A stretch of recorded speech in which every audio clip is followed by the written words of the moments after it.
అమ్మవారు మహాకాళి అమ్మవారు అన్ని దేవాలయానికి బంగారు గుణం సమర్పిస్తున్నారు. నాకు కళలు రావడము సో అందరూ అక్కడ దేవాలయానికి బంగారు గుణం సమర్పిస్తే గోల్కొండ కోట మహాకాళి అమ్మవారికి బంగారు గుణం ఎందుకు సమర్పించలేదని కళలు రావడంతో అమ్మవారికి ఈసారి బంగారు గుణం సమర్పిస్తే ఆనందంగా శాంతంగా ఇంకోటి ఏంటంటే బంగారు గుణం సమర్పించాలని నాకు కళలు రావడము, అమ్మవారు బంగారు గుణం కోరుకున్నందుకు నాకు కూడా కోరికలు అమ్మవారు తీసినందుకు నేను ఈసారి అమ్మవారికి బంగారు గుణం సమర్పించడం జరుగుతుంది. సో నాకు అమ్మవారి మహాకాళి అమ్మవారి కళలు రావడము, నాకు బంగారు గుణం సమర్పించాలని నాకు చెప్పడంతో అమ్మవారికి నేను బంగారు గుణం సమర్పిస్తున్నాను. ఈ బంగారు గుణంతో మనం అమ్మవారికి సమర్పిస్తే మన కోరికలు మనం ఏం కోరుకున్నా అమ్మవారు పొంగు బంగారం చేస్తుంది.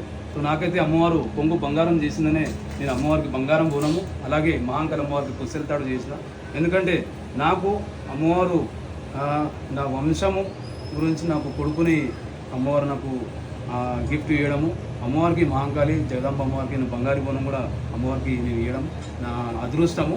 అమ్మవారు నాకు కళలు రావడము, అమ్మవారికి నేను బంగారు బోనం చేయడము, అలాగే నాకు అమ్మవారు నా కొడుకుని గిఫ్ట్ ఇవ్వడము, అదే నాకు పెద్ద గిఫ్ట్. అందుకే నా అమ్మవారికి బంగారు బోనం చేయడం జరిగింది.